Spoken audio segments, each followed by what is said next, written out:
If you're listening to this late at night, turn off the lights, because what happened to me in Fire Tower 17 still keeps me awake.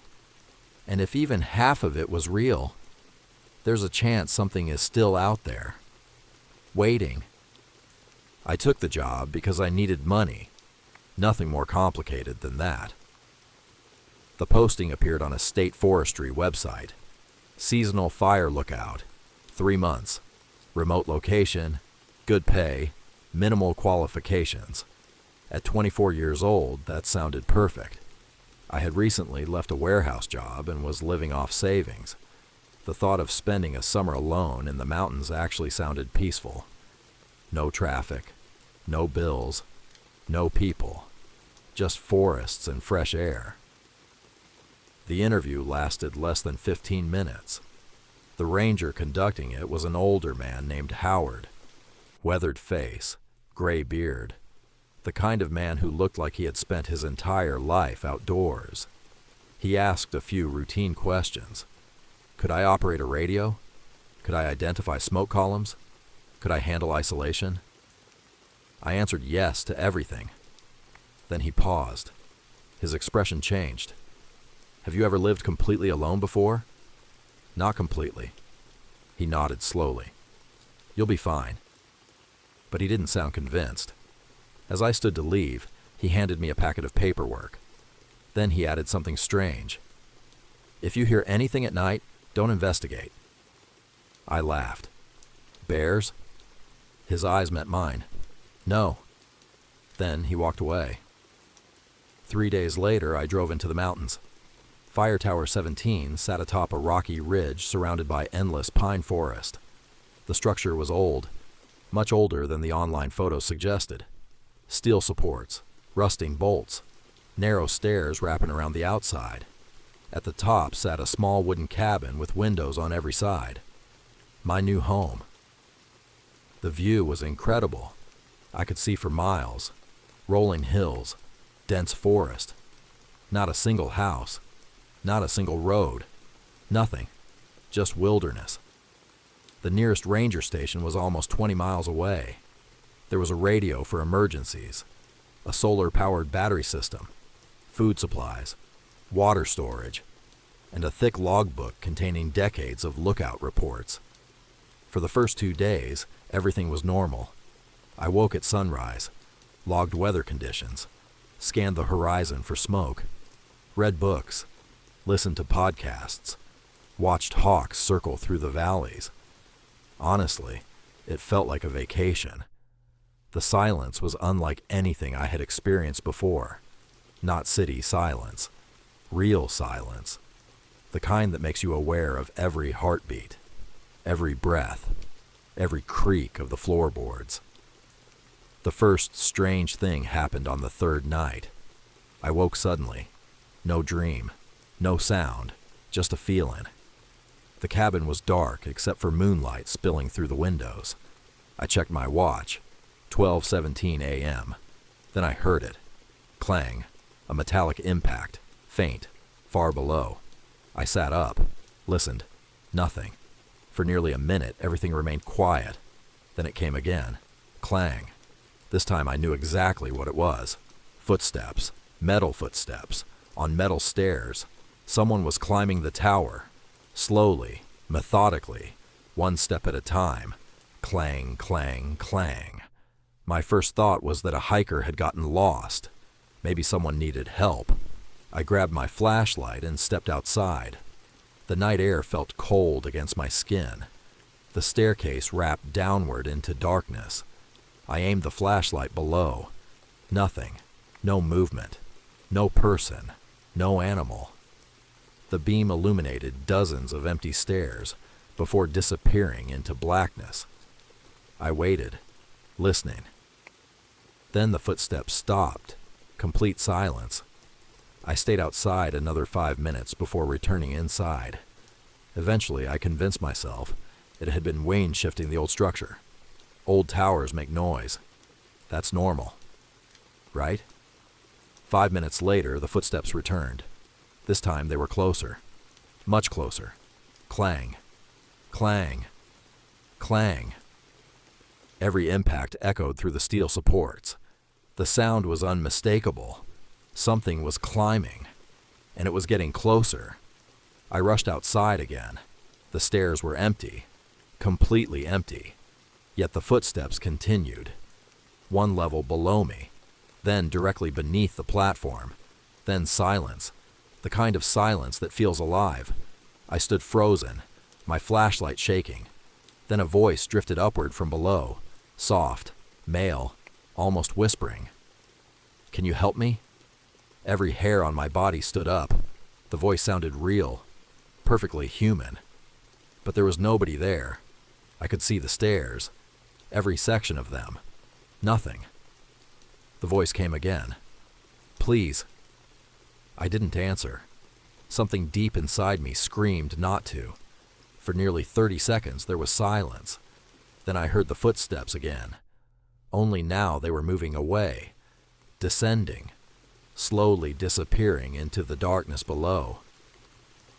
By sunrise, I had almost convinced myself I imagined it. Almost. That morning, I opened the lookout logbook. The entries stretched back decades, thousands of pages, weather observations, wildfire reports, maintenance notes. Most were completely mundane. Then I noticed something unusual. Several pages near the back had been folded, as though someone wanted future lookouts to find them. The first note was dated 12 years earlier. "Footsteps again last night." Another entry 6 months later. "Heard someone asking for help below the tower." Another. "Do not answer the voice." My stomach tightened. I flipped further. The reports became more detailed. Different names, different years, the same experience. Footsteps, voices, midnight. Every single account described the same thing. Then I found the final entry. The handwriting was rushed, jagged, panicked. The date had been torn away. The message simply read, "It learns your voice. Do not speak to it. Do not open the door. Do not look for it in the woods." I stared at the words. A nervous laugh escaped me. Some kind of tradition. A practical joke. That had to be it. Nothing else made sense. Yet the feeling in my stomach remained. Because every entry described details nobody else should have known. The footsteps, the voice, the exact time. 12:17 a.m. The same time I had awakened. The same time I had heard it. And that night, 12:17 came again. The entire next day, I couldn't stop thinking about the logbook. Every explanation I came up with fell apart. If it was a prank, it was an elaborate one. The entries stretched across decades. Different handwriting, different names, different years. And somehow they all described the exact same experience. By evening, I found myself checking the time constantly, watching the minutes disappear, trying to convince myself I wasn't nervous. But I was. As darkness settled over the mountains, the forest seemed different. The trees felt taller, the shadows deeper, the silence heavier. At 11:45 p.m., I locked the tower door. At 11:50, I checked it again. At midnight, I sat in a chair facing the door with a flashlight resting across my lap. The clock ticked. Every second seemed louder than the last. 12:15, 12:16, 12:17. Clang. The sound came instantly, as if whatever was outside had been waiting. The first step echoed upward through the steel supports. Then another. Clang, clang, clang. Slow, measured, patient. Not the movements of someone climbing towards safety. The movements of something that already knew exactly where it was going. I stayed silent. The footsteps continued upward, closer, closer, until they stopped beneath the platform. For several seconds there was nothing. Then the voice returned. "Hello?" The same male voice. Calm, friendly, human. I didn't answer. The voice waited. Then it spoke again. "Can you hear me?" My heart pounded. I stared at the door. The logbook warning replayed in my mind. "Do not answer the voice." The silence stretched on. Then something happened that made my blood freeze. The voice changed. Not gradually, instantly. Now it sounded exactly like my brother. Every word, every inflection, every detail. "Gabe?" I nearly jumped out of my chair. My brother lived hundreds of miles away. There was absolutely no way he could be here. Yet the voice was perfect. Identical. "Gabriel, are you up there?" My mouth went dry. I knew it wasn't him. I knew that. But hearing his voice in the middle of a remote wilderness at midnight felt wrong on a level I cannot describe. The voice continued. Something happened. A pause. "I need help." I clenched my jaw, refused to respond. Minutes passed. Finally, the footsteps descended. One level, then another, until they vanished into the darkness. The next morning, I radioed Ranger Howard. I didn't tell him everything, at least not immediately. I simply asked whether previous lookouts had reported strange activity. There was a long pause. Then Howard sighed. "You found the entries. It wasn't a question. You know about them?" Another pause. "Everybody knows about them." My grip tightened on the radio. "So what is it?" "I don't know. People have been hearing this for years. Longer than years." The static crackled. Then he said something I wish I hadn't heard. "It started after the disappearance." "What disappearance?" Silence. Then Howard answered. "Hiker named Daniel Mercer, 23 years old, vanished during a storm in 1978. I felt a chill. "They never found him?" "No. Not even a body." "No." Howard hesitated. "When the first lookout reported hearing footsteps, it was a week after Mercer disappeared." I stared out the window. The endless forest suddenly felt much larger. And every lookout since then has heard it. Most. What do you think it is? The ranger took a long breath. Then he said something that unsettled me more than any supernatural explanation could have. "I don't think it's Mercer." That night I didn't sleep. I stayed awake, waiting, listening. At exactly 12:17, the footsteps began again. Clang, clang, clang. This time they climbed higher than before. The sounds reached the platform, then stopped directly outside the door. Not below, not beneath. Outside. The door rattled gently. 3 soft knocks. Tap, tap, tap. I froze. The voice came immediately afterward. And once again it wasn't the same voice as before. This time it sounded like my mother. Perfectly. "Gabriel." The sound hit me like a punch. I hadn't spoken to my mother in nearly 2 weeks. Yet every detail was identical. Every nuance. Every breath. "Gabriel, open the door." The voice trembled, as though she were frightened, as though she genuinely needed help. "Please." I squeezed my eyes shut. The thing outside continued speaking. Something followed me. A pause, then a quiet sob. "Please let me in." I wanted to answer. Every instinct screamed at me to respond, to ask who was there, to ask how she got here. But another part of me knew with absolute certainty. Whatever stood outside that door was not human. The voice continued for nearly 20 minutes, changing, adapting, trying different approaches, sometimes sounding afraid, sometimes sounding angry, sometimes sounding desperate. Each time it perfectly imitated someone from my life. My brother, my mother, an old friend from college, even a former girlfriend. Voices I hadn't heard in years, every one of them flawless. Then everything stopped, complete silence. Relieved, I stood from the chair. And that's when I heard another sound. Not outside, inside. A soft scraping noise, directly above me, coming from the roof. My blood turned cold. The tower had only one entrance. The stairs. There was no possible way for anything to be on the roof. Yet the scratching continued, slowly moving across the ceiling. Something was crawling overhead. Something heavy. The wooden boards groaned. Dust drifted from the rafters. For nearly 10 minutes, the thing moved around above me, back and forth, almost as if it were searching. Then it stopped. The silence returned. I waited until sunrise before moving, and when daylight finally arrived, I climbed outside and looked at the roof.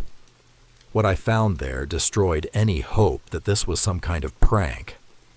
Deep scratches covered the metal, long parallel gouges, as though enormous claws had dragged themselves across the surface. Some were nearly 2 feet long, and in the center of the roof was something else. A footprint. Not human, not animal. Just one enormous impression pressed into decades of rust. Whatever had stood there had been watching me all night. And for the first time since arriving at Fire Tower 17, I seriously considered leaving. Then I noticed something hidden beneath one of the roof vents. A folded piece of paper. Old, weathered, yellow with age. I unfolded it carefully. The handwriting matched one of the lookouts from years earlier. The note contained only a single sentence. It doesn't live in the tower. It lives in the woods, and it wants you to come looking for it. I should have left. Looking back now, that was the obvious choice. Pack my things, drive down the mountain, never return. But curiosity can be stronger than fear. And by that point, I needed answers. Because if what I was experiencing was real, then somebody had known about it for decades, maybe longer. And if it wasn't real, then I was losing my mind. Neither possibility was comforting. The next morning, I called Ranger Howard again. This time I told him everything. The voices, the scratches, the footprint on the roof, the note. For a long time, he said nothing. Finally, he spoke. "There's something I never told you." I laughed nervously. Now would be a good time. "The old ranger station." "What about it?" "It was abandoned after Mercer disappeared." I frowned. "There was another station?" "About 3 miles north of your tower." "Why wasn't it mentioned in the records?" "Because the state doesn't use it anymore." His voice sounded uneasy. "Nobody likes talking about what happened there." 2 hours later, I was hiking through the forest. The trail was barely visible. Trees crowded the path from both sides. The deeper I walked, the quieter the woods became. No birds, no insects, nothing. Just the sound of my own footsteps. After nearly an hour, I saw it. The ranger station, or what remained of it. A small wooden building sat in a clearing, half collapsed, windows shattered, roof partially caved in. Nature had begun reclaiming it decades ago, yet something felt wrong. The area around it was unusually clear, almost as if animals avoided the place. I stepped inside. Dust coated everything. Old desks, broken filing cabinets, rotting shelves. The air smelled like mildew and age. Most of the records were ruined. Water damage had destroyed entire boxes. Then I found a locked drawer. The wood had rotted enough that it opened with little effort. Inside sat a collection of notebooks, field journals, personal notes, reports. One name appeared repeatedly: Daniel Mercer, the missing hiker. My pulse quickened. I opened the first notebook. At first, it contained normal observations: wildlife sightings, weather conditions, trail notes. Then the entries changed. Mercer began describing strange encounters in the forest. Voices, footsteps, figures standing between trees. The deeper I read, the worse it became. One entry stood out. June 17th, 1978. I heard someone calling for help tonight. The voice sounded exactly like my father. He died 3 years ago. I felt a chill. Another entry. June 21st. It keeps following me through the trees. Another. June 23rd. I saw it standing between the pines. It was tall. Too tall. The handwriting became increasingly erratic. The final entry stopped me cold. June 24th, 1978. It isn't copying voices anymore. It learned mine. That was the last thing he ever wrote. I was preparing to leave when I noticed something else.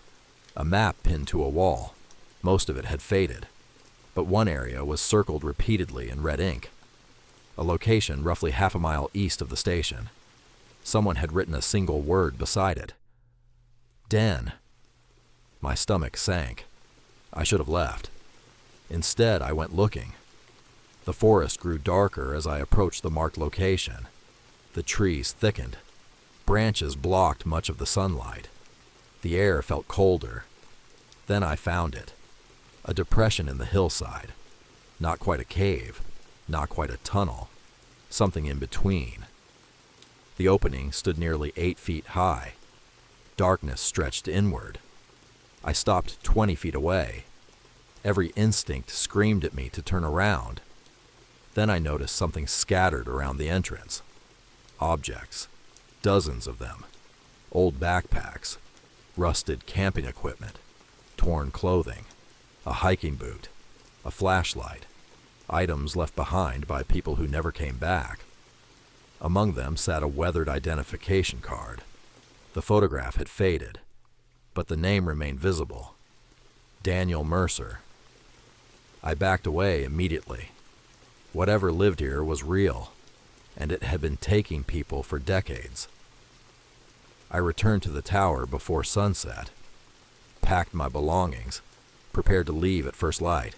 One more night. That's all I needed. One more night. Unfortunately, the thing in the woods had other plans. 12:17 a.m. The footsteps began, louder than ever, faster than before. Clang, clang, clang. The tower shook. Metal groaned. Whatever was climbing no longer seemed interested in pretending to be human. The impact sounded heavy, powerful. The staircase vibrated beneath the weight. I locked the door, moved a desk against it, then another. The footsteps continued upward. Closer, closer, closer. The voice came next, but this time it wasn't imitating anyone. It sounded wrong, deep, distorted, like multiple voices speaking simultaneously. Gabriel.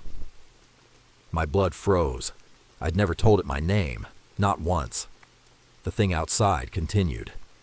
We've been waiting. The door shuddered violently. The desk jumped. Another impact. Harder. The entire tower rattled. I grabbed the radio. Static. Nothing but static. The voice laughed. A horrible sound. Wet. Broken. Inhuman. Then came another crash. The hinges screamed. Wood splintered. The creature was trying to force its way inside. The next few minutes felt unreal.